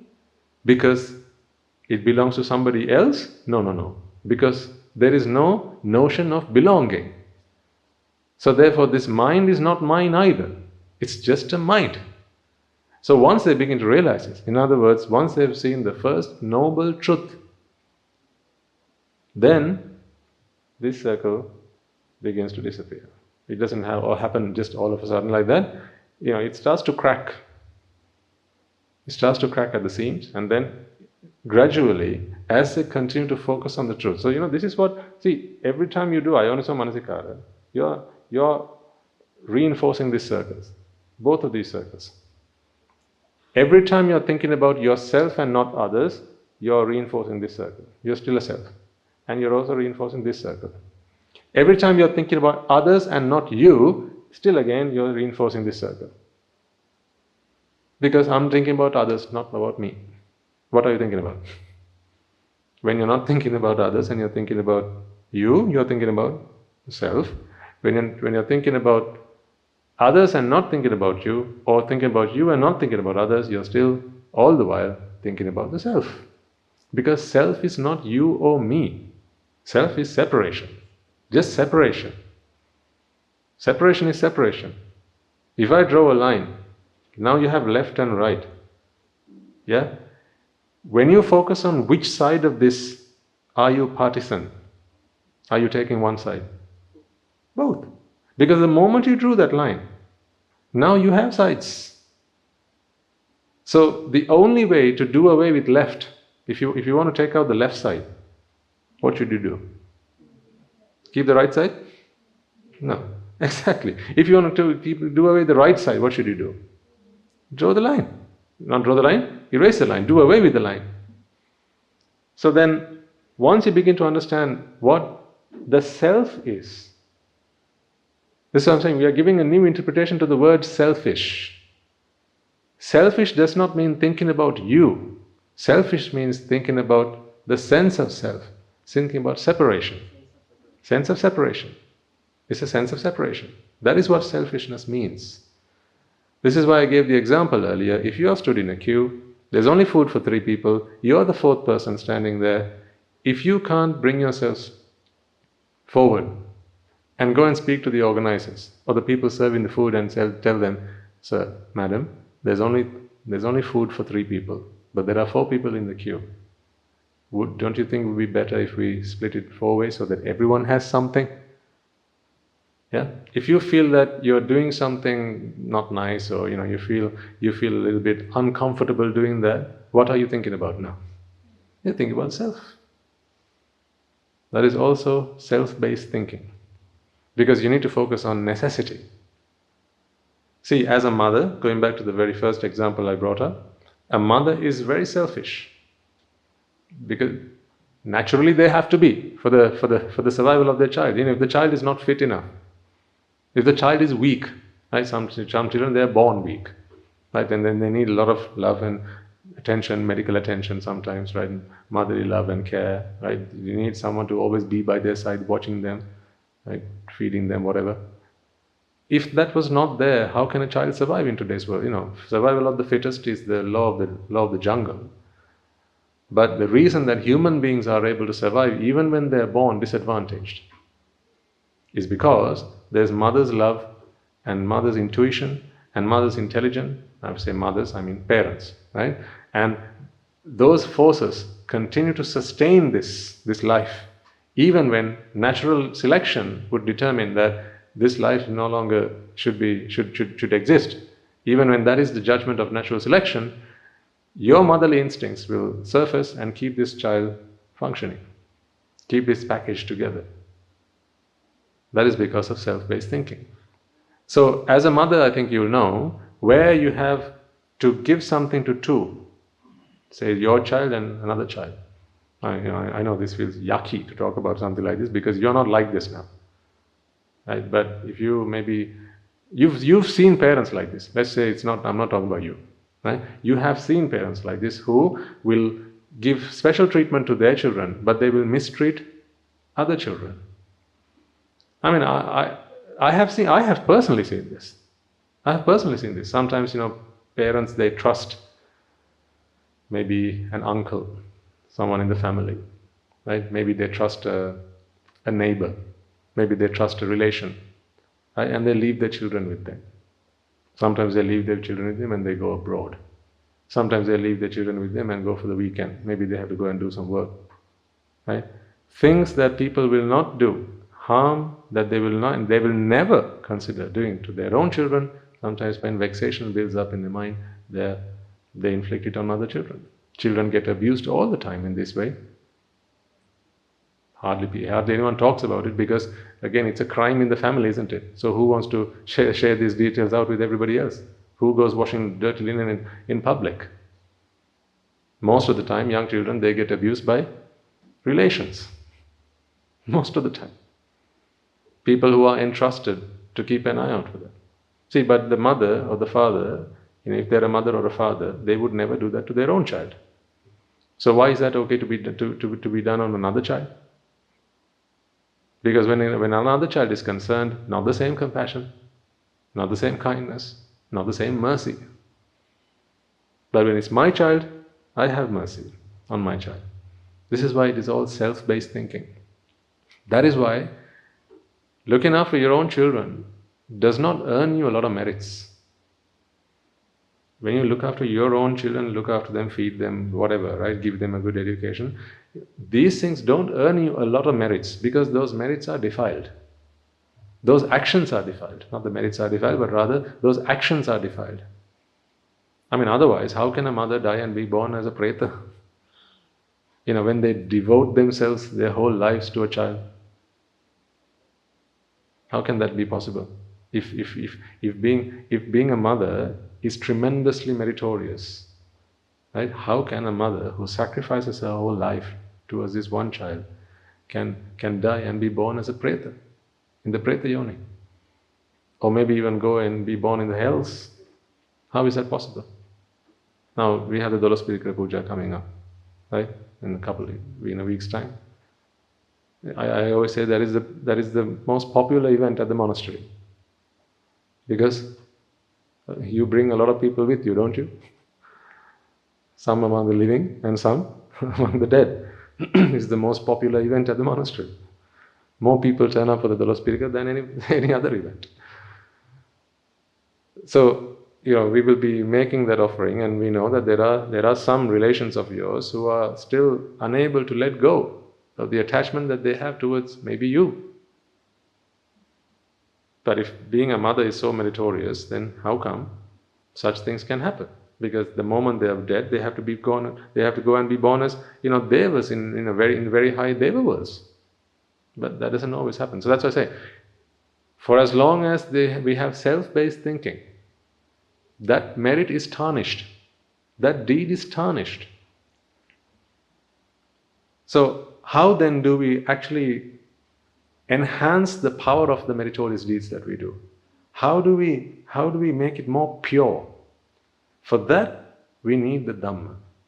That is why I asked you right at the beginning, how does the Buddha become the Merciful One? What is it about him that has made him merciful?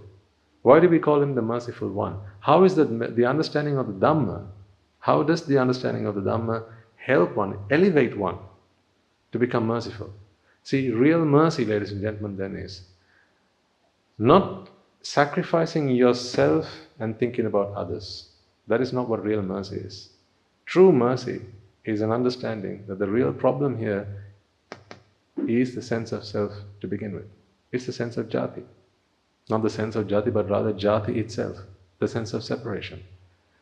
Now see, once you understand that, okay, until you understand that, so we are not talking about the person who's come for the counseling session, we are talking about a person who has yet to come for a counseling session.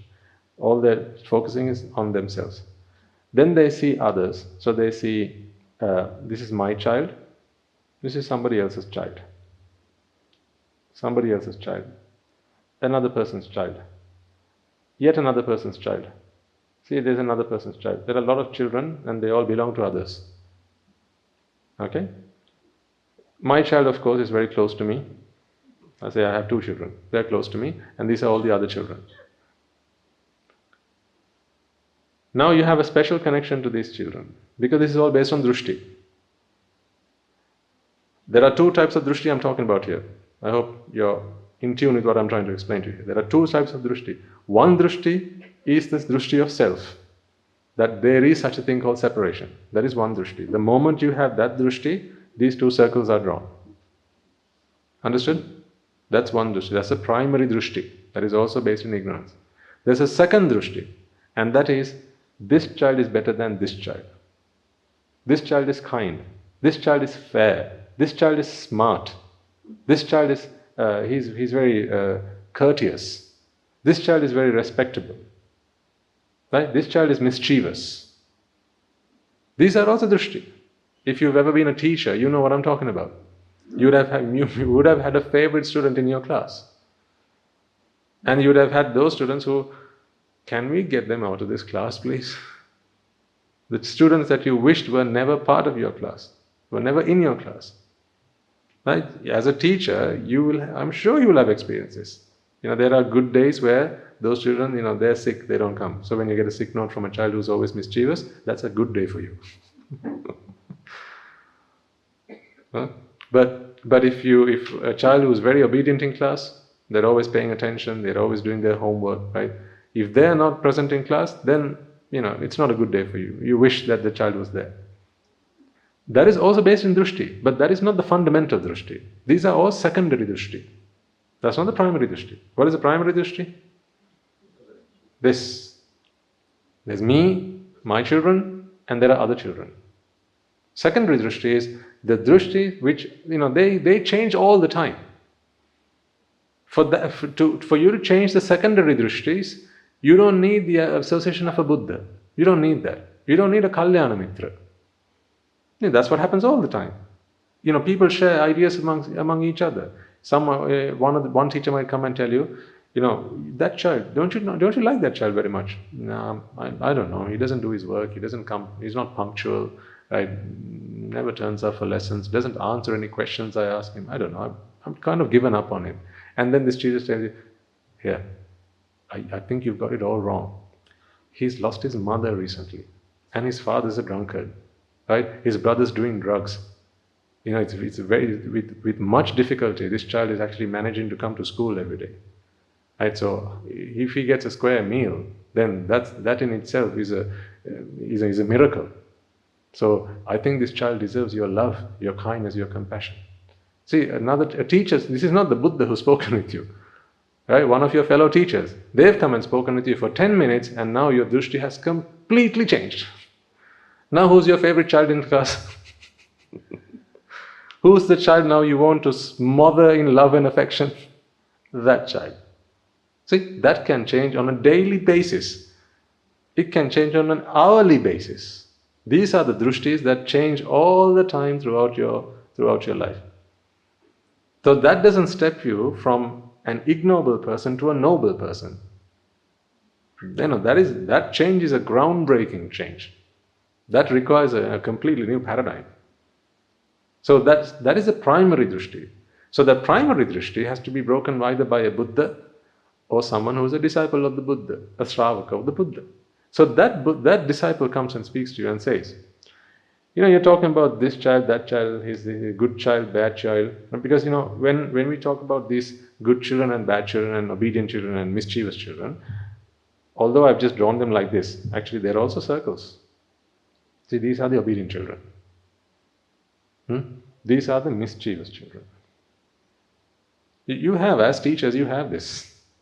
It's very difficult to not see the world in this way. Because the world is always binary. Ones and zeros. Good people and bad people. Right? Then you have the children who always come and worship you for New Year's. Then there are those who don't even stand up when you walk into the class. Right? We hate them. So you have these sets. These are all sets.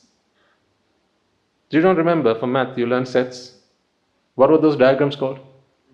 Venn diagrams. What do Venn diagrams do? Yes. They're Venn diagrams. They're supposed to Venkaran. So these are the secondary drishtis. This is all secondary dristis. And what you do is, initially you're thinking about this child is a good child, right? And then they do something naughty. So what do?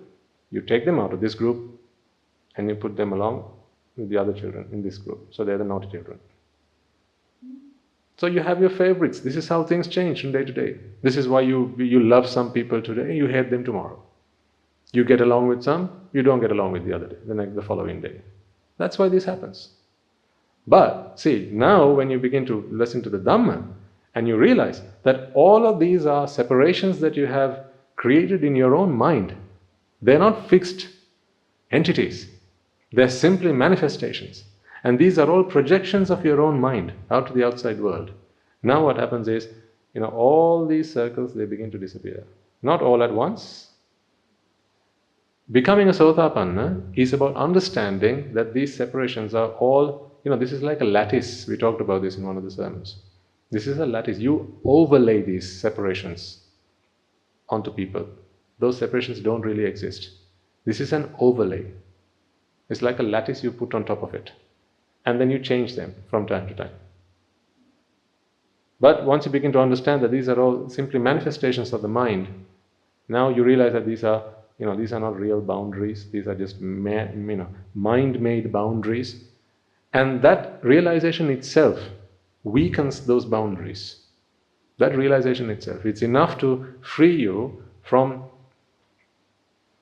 as the Buddha says, as he puts it, it frees you from a whole world of suffering and leaves you with only as much suffering as 7 stones in comparison to a whole world of suffering. A whole world in comparison to 7 small pebbles. That's it. He gives a comparison. So that is enough to do that. And then what happens as you continue with your practice? These boundaries, they begin to disappear. Gradually, they begin to disappear. You contemplate. Every time you see a boundary, you contemplate. You contemplate on the fact that these boundaries are simply manifestations. These boundaries are simply projections of the mind. These are not real. They are made-believe boundaries.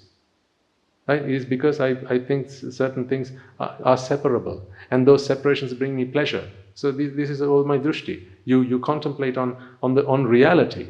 The reality is, they're not fixed boundaries. That's why today this guy is here, the next day this guy is here. But today you like him, tomorrow you don't like him. You contemplate on this. That really there's not a good person and a bad person. All there is goodness manifests in this moment. Goodness manifests in this moment. Otherwise it's Angulimala, a good person or a bad person.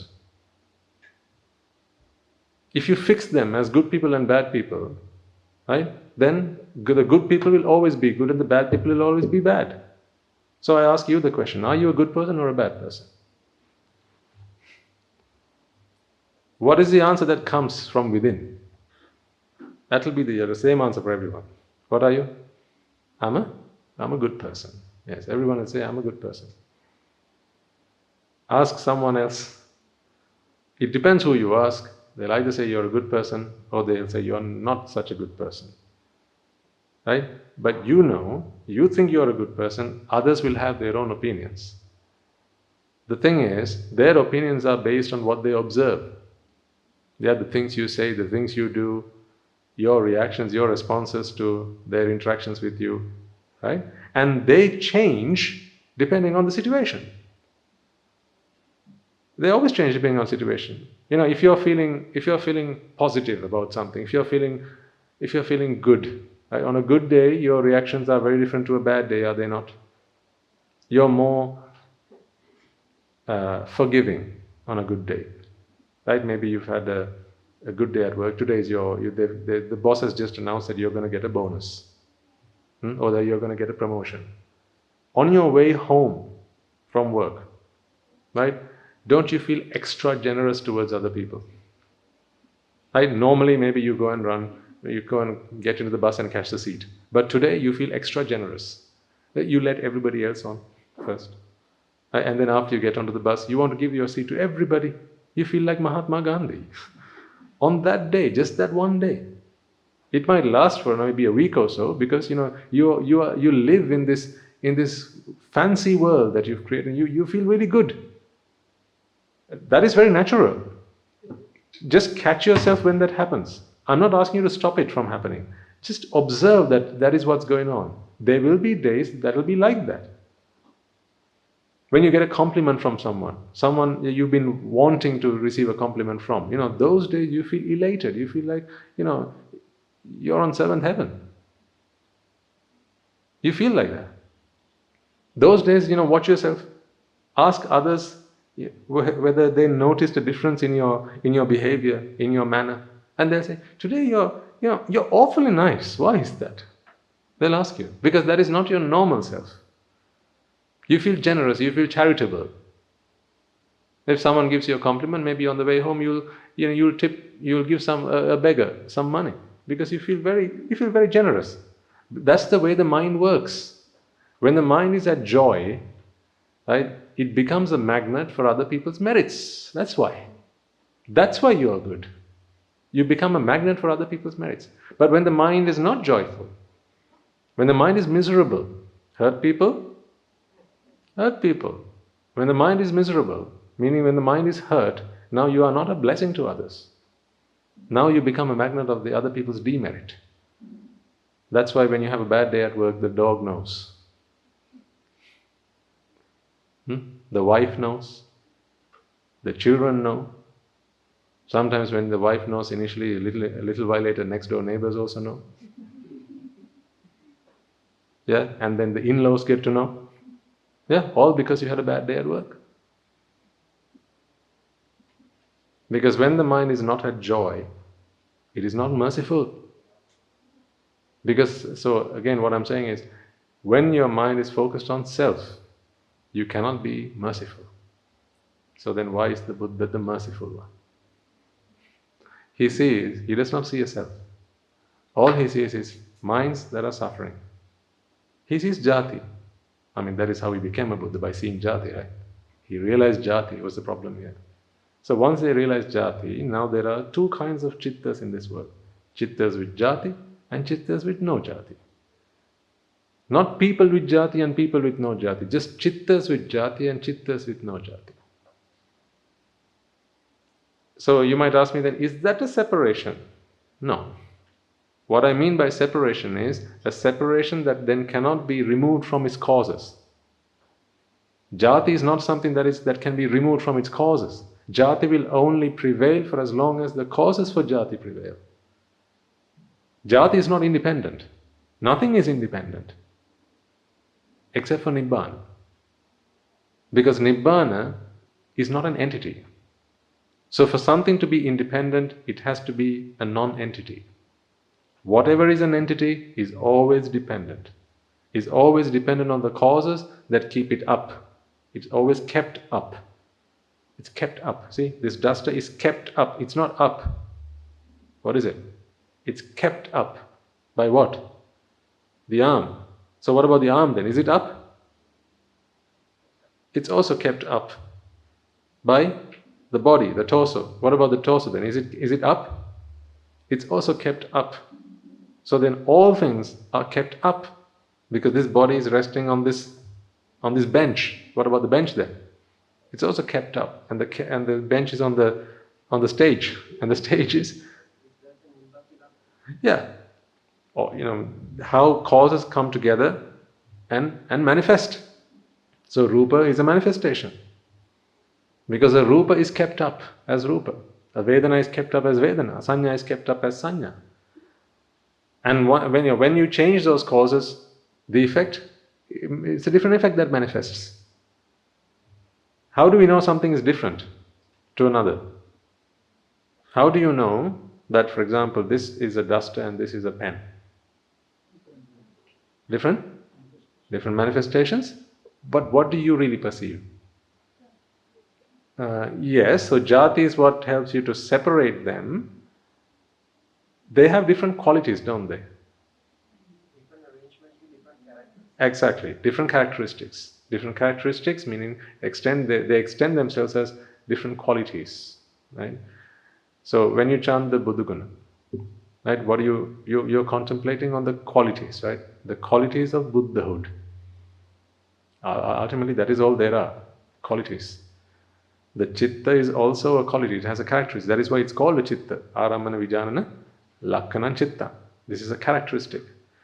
The characteristic of recognizing and perceiving objects is called a Citta. So the characteristic of being able to write makes this, qualifies this, a pen, a pencil, something like that. So that is what there is. So really then it would be wrong for us to think that there are fixed entities in this world, but that is what happens here. When you're thinking about selfish, when you're based in selfish thinking, this is really entity-ish thinking or entity-based thinking, self-based thinking, all the same, Játi-ish, if you want to call it that. That's what's going on. So when there's Játi, there's always me and there are others. Why is there me and there are and others? Why is it not just all? Why do you think there's me and then there are others? Why that separation? That's the Citta. It's the Citta that experiences Játi. It's the Citta in which Játi is born, isn't it? So when Játi is born, that is a perception. What do Chittas do, by the way? They perceive, isn't it? They perceive. Chittas perceive. So whatever is presented to them, they perceive. So when a sight is presented to them, they perceive sight. When sound is when an object is presented to them, they perceive sound. Because sight, sound, these are all perceptions. Yeah. So in the same way, when Játi happens in the mind, they perceive separation. Chittas perceive separation. So when a Citta perceives separation, that separation begins with separating or identifying uniquely that Citta itself. So although you think you're identifying yourself, this person, when you stand in front of the mirror, right, you identify yourself as male, female, tall, black, short, fair, right, blonde, whatever. You perceive yourself in that manner. Really, ladies and gentlemen, this is just the Citta identifying itself as a separate Citta from everything else. So then why does the Citta feel that I'm a male? Because in that moment of separation, it's seeing something through the eyes. The eyes has brought an object. There's also the memory. Right? So a combination of these things together help the Citta to perceive that I am not just a separate Citta. Do you ever feel that you are just a Citta? Do you? No, you feel that you are a man, you feel you're a woman, you feel you're a husband, you feel you're a wife, You feel you're a person, right? You feel you're a human being. How can a Citta feel that it's a man or a woman? It's because it is not just a pure Citta that's feeling this way. The Citta is reinforced by all the inputs that it receives at that moment. In that moment of the Citta rising, it receives all these stimuli from the world, and also memory. Memory is also one source of information. Just as the eyes are a source of information, memory is a source of information, ears are a source of information. So all this information, they come together, and that computation happens in the Citta.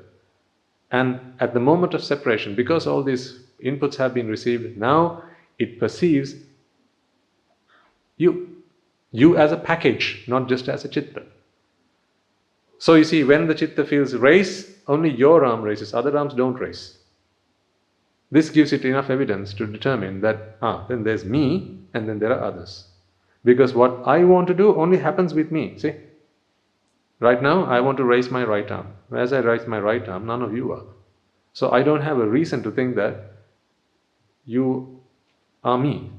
But remember the first time you stood in front of a mirror? You may not remember this because it was too long ago. You stood in front of the mirror, and when you raised your right arm, what did the mirror do? Ignore the fact that it was a mirror image, so it would have been their left arm. But when you raised an arm, what did the mirror image do? It raised an arm. Were you not surprised by that? You will not recall this, I'm sure, because it was far too many years ago when you were very young. But the discovery of a mirror image was quite baffling, I would have thought. Because you're thinking, hold on, all this while there was only one person that responded to me, and now there are two people responding to me. You can observe this with animals. They don't have the intelligence to work out that this is not another being, this is just a mirror image. Right? Sometimes when you are sat in the sermons out there, in the Dhamma hall, we have these little birds, they fly around, and then they come and they see the aluminium parts, not the aluminum, the stainless steel parts of the door, the glass door we have outside in the Dhamma hall. And when they're just walking around up and down, they see their reflection, and they think that's another bird. So what do they do?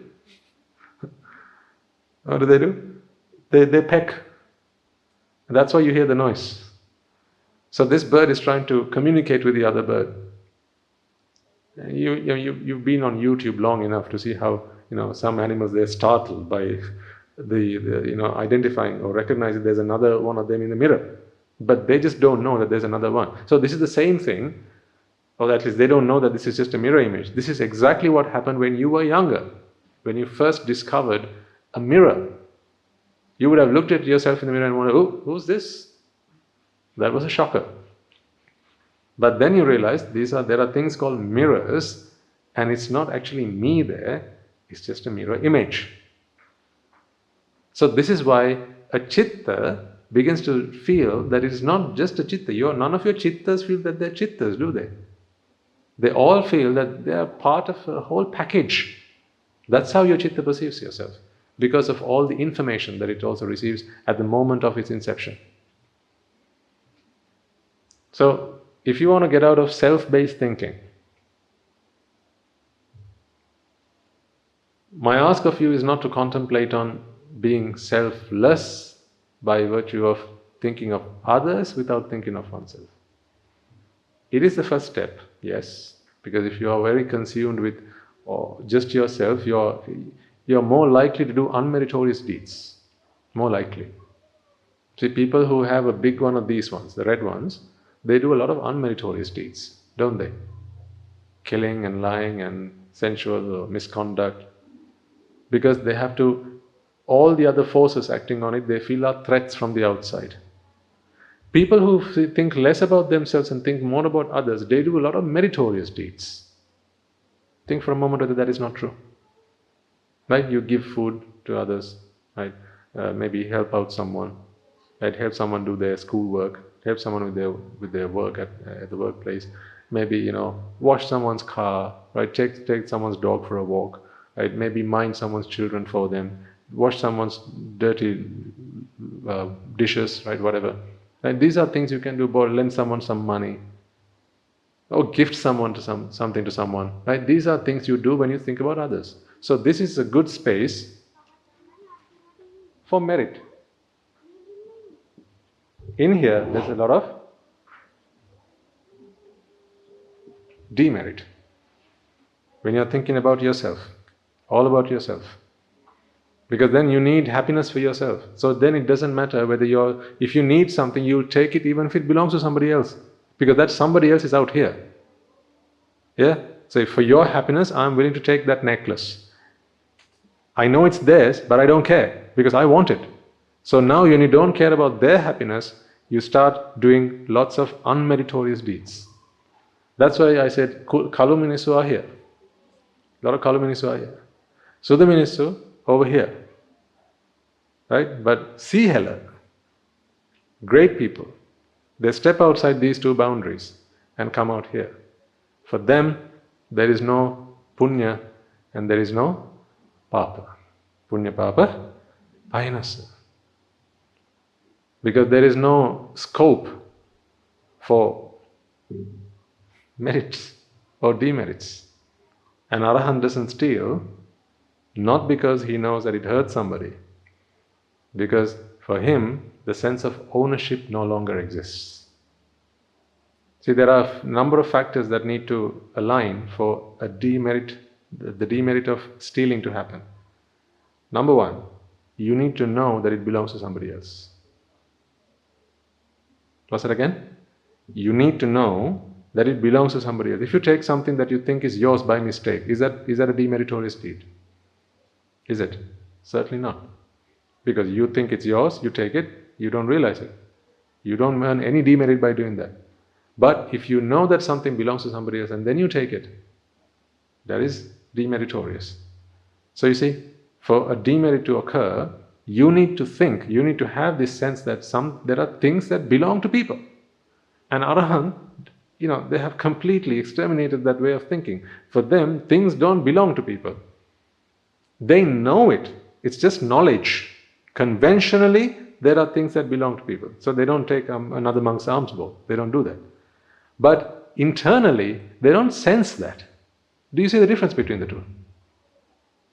It's like when your children play with, playthings, like playhouse, that it's just a kid, right, playing around.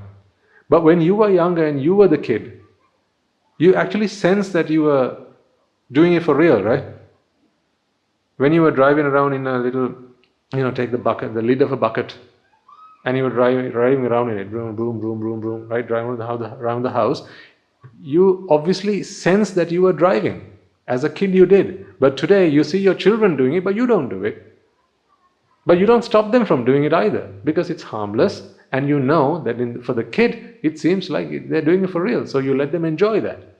That is the difference I'm trying to point out to you. One is knowledge, the other is the emotional internalization of it. You're living it. The other is just knowing it. That's the difference in living it and knowing it.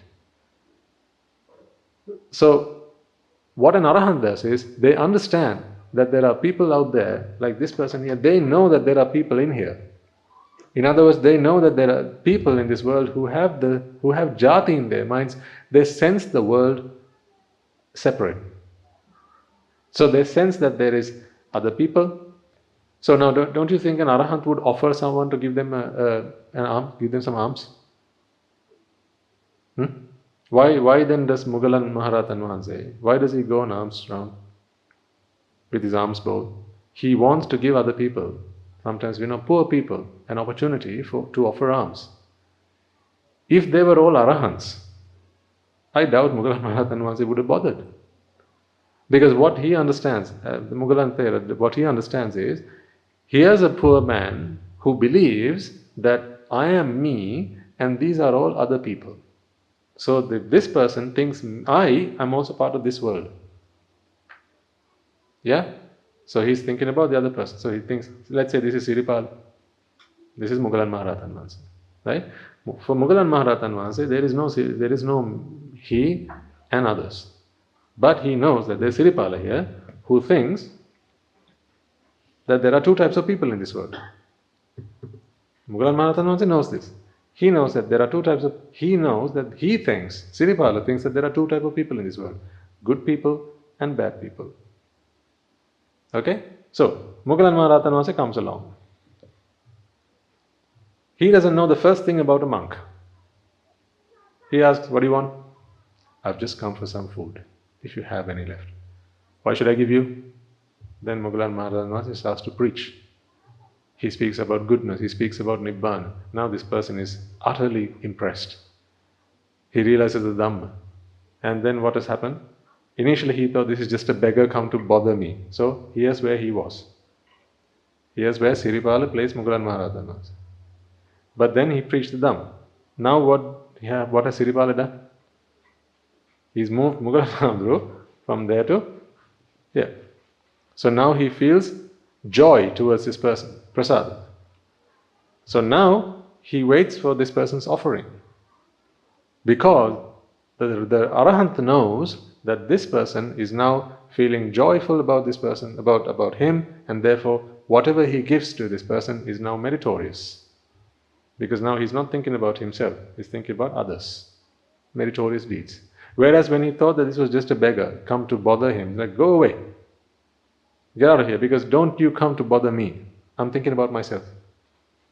You've come for my food, go away, don't bother me. See, now he's thinking about himself. Sometimes even maybe saying harsh things. Right? Why do you all beggars like bald-headed people come and bother us all the time? Get lost. See, demerits. As he does that, harsh speech, disrespecting. But then he preaches the Dhamma, he begins to realize that this is not just an average person, a very special human being, a noble one, a disciple of the Buddha, and then now he starts doing merit because he starts thinking about others. But Mugalan Maharathan Vanse all the while knows that this person still sees the world as black and white. But having offered this alms, now he has enough merits to understand the Dhamma. So the Moggallana Thero says, all right, why don't you come along to the monastery next Saturday? We have a sermon. So he comes to the monastery on Saturday. He listens to the sermon. The offering that he has given has earned him merits to receive now. Because he is given Ayuvanna Sappabala Patibhana, and now it's time for him to receive Ayuvanna Sappabala Patibhana. So now it's time to receive that. He sits down and he listens to the sermon. Moggallana Maharatha is preaching to him. He realizes the truth. What does he realize? That all of these were merely fabrications of the mind. Once he understands this, he has seen the first noble truth of suffering. He has seen the cause for it. Now he realizes that when attachment ceases, these boundaries will begin to cease. And then he understands the Noble Eightfold Path. So now he has been moved to Samma Ditti. He continues his practice, Samma Sankappa, Samma Vacha, Samma Kammanta. All the while, Samma, really, what Samma means is whatever speech, thoughts, actions or words which contribute to disintegrating these boundaries that are purely fabrications of the mind. Because it is those fabrications that separate the world into the various quarters that they are, rendering to the mind itself an opportunity to see the world as good things and bad things, nice things and not so nice things, and lovely things and ugly things and beautiful things and all that. Lefts and rights, blacks and whites, men and women, things I like and things I don't like. Raga and Dvesha, all based in Moha. So this is what goes on. So this is the journey that we are on. Now tell me, wasn't Moggallana Maharatha merciful? Was it not out of mercy he went to this person, holding his alms bowl? And then when this person said, get lost, he didn't. He said, I have something to tell you. So he started preaching. Not out of mercy? Of course. And then he said, I'm now so impressed by you, Venerable Sir, please accept my offering. And he does. Out of what? Out of mercy. Then he says, why don't you come to the monastery? Come on Saturday. Out of what? Mercy. Then he comes to the monastery. This person preaches the Dhamma. The person listens to the Dhamma. Moggallana Maharatha preaches the Dhamma. Out of mercy. Now they have understood the Dhamma, and out of mercy, see what mercy has delivered to this world. Mercy has left this man, someone who was inside this red circle. All they could do was think about themselves. To some, he shifted him from there to here, and then from there to outside this circle. So all of this is worldly, mundane. Outside of this is supramundane. All of this is laukika. Stepping outside is lokottara. This is the local. That's the local. Good and bad, all in this world. That is why they are called the merciful, the mercifuls. And that is why the Buddha is called the Merciful One. Because it is he, with no help and support from anyone. He is the source of mercy. And from his mercifulness, everyone else has become merciful. So whatever mercifulness you might see from the Swamin Wahanses that you associate, whether it be that at this temple or elsewhere, right? For any upasakas and upasikas, any mercifulness that you might experience from them, if it is all based in mercy through understanding and realization, the source of that is no doubt from the Supremely Enlightened One, the Merciful One. All our mercy comes from Him, no other way. Otherwise, the only mercy that you might see within us is the mercy that a mother would have towards her own child. But the reason that you see mercy beyond that, if you do, is because we inherit that through our understanding of the Dhamma from the Merciful One. That's how it happens. So if you have us to thank for mercifulness, it is not us who deserve that credit. That mercifulness comes from the Merciful One. Make sense? Very good. Right, let's conclude for today.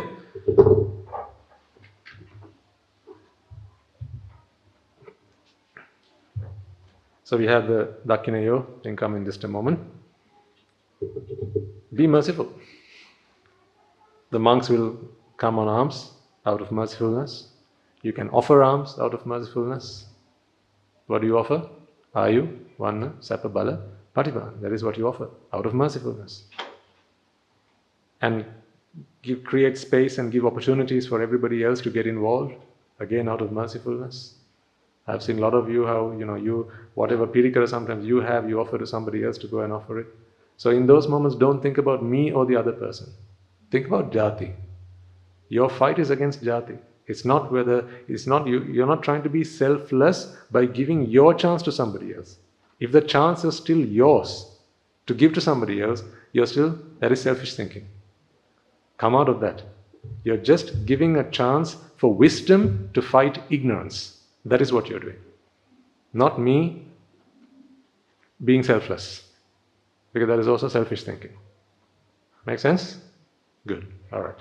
Let's all take a moment then to transfer the merits that we have all acquired by making offerings to the infinite virtues of the Noble Triple Gem, chanting piri, listening to the Dhamma and engaging in various meritorious deeds today.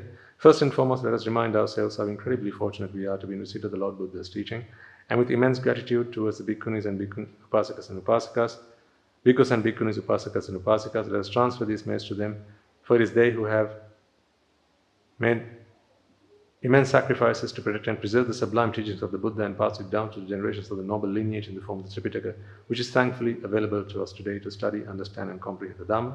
Let us transfer the merits we have acquired to all members of the Mahasangha present throughout the world, including the chief prelates of all of the chapters, who have dedicated their lives to the noble path and have committed themselves towards the betterment of all sentient beings. Let us not forget that amongst them are the monks and nuns resident in your local temples and nunneries who have always been by your side through thick and thin, come rain or shine. Let us also transfer these merits to my teacher Guru Swami Nohanse, as well as all the monks and nuns, resident at the monastery and the Anagarika and Anagarika communities attached to the monastery.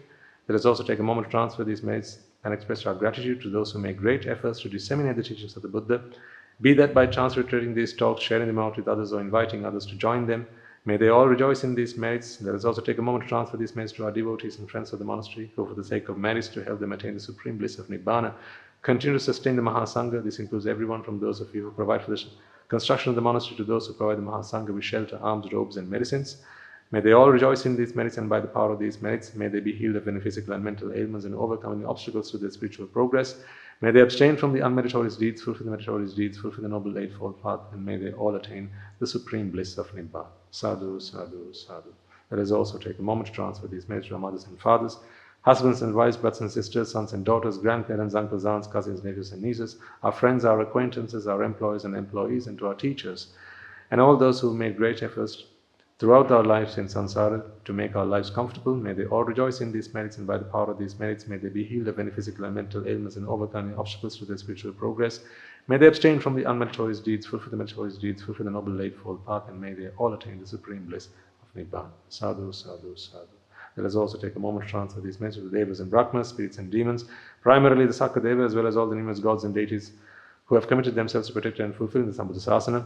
Let us transfer these merits to our guardian deities who keep a watchful eye over us and keep us out of harm's way. May they all rejoice in these merits and prosper in divine power and wisdom. And let us also transfer these merits to our ancestors and those who have passed away in our name, our forefathers and those who have predeceased us, to those who have been families, friends and acquaintances in this infinite long journey of samsara.